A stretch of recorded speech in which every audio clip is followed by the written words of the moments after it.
have Guinness. So what is special about this Guinness is that I got you guys the Guinness Drought. Or basically draft. So what they do with this can is you'll find if you shake it, it has a little bullet in it. A little bullet of nitrogen.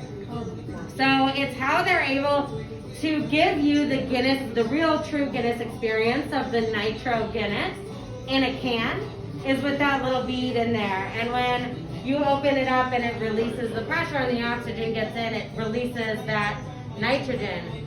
So I love nitro beers. Like just generally. I mean, honestly, anything on nitro is pretty delicious. So nitrogen, CO2 generally is what you get in your beer when you get a draft beer. That's what gives it those bubbles and the effervescence. Nitro beers have a completely different experience. Yeah, they have that like velvet texture, that creamy, velvety, smooth mouthfeel to them. And that may not change the flavor per se, but it still changes the experience. So this beer is just easily paired with chocolate, or cream, or vanilla, or ice cream, or literally anything that has anything to do with lactose. Anything to do with lactose, you could pair it with like some cold brew coffee, or like a frappuccino.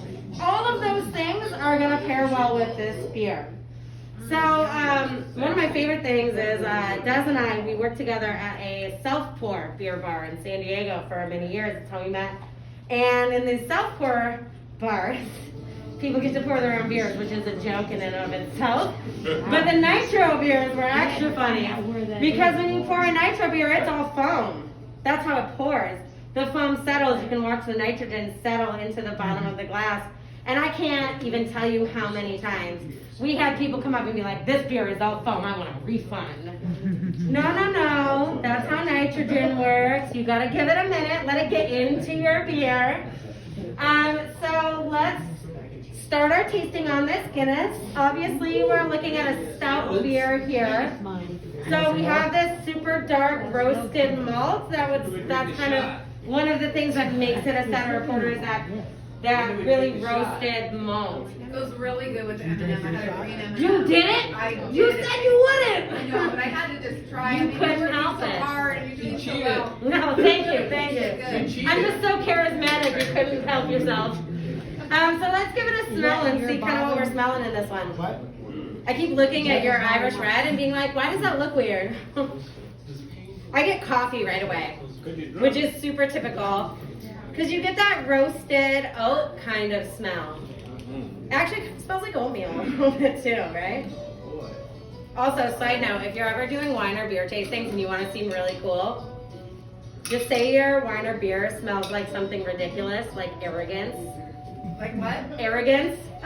Like I love to tell people this wine is just so arrogant, then they'll think you're really smart. It's like a thing, I swear. The more ridiculous your tasting notes, the more people believe you. So let's give it a taste, and we'll see kind of if it tastes like it smells. No, it's right. It's right. I definitely don't really, I was going to say I don't get the coffee notes, but then they kind of hit me a little bit later. But it's kind of like thin coffee. Really like flat, kind of right off the top. Flavor comes. Exactly. That's exactly what it's like. So one of the things that chocolate is going to do for you here is give it more body, right? So this is a very light-bodied beer, which is one of the shocking things about stouts and porters, in my opinion. I would expect stouts and porters to be full-bodied and like aggressive, but they're actually some of the lightest, most easy drinking beers.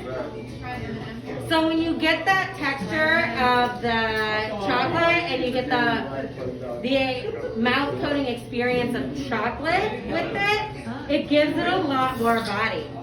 It's also great because the sweetness really complements the beer. Makes it a little extra sweet, if you know what I'm saying.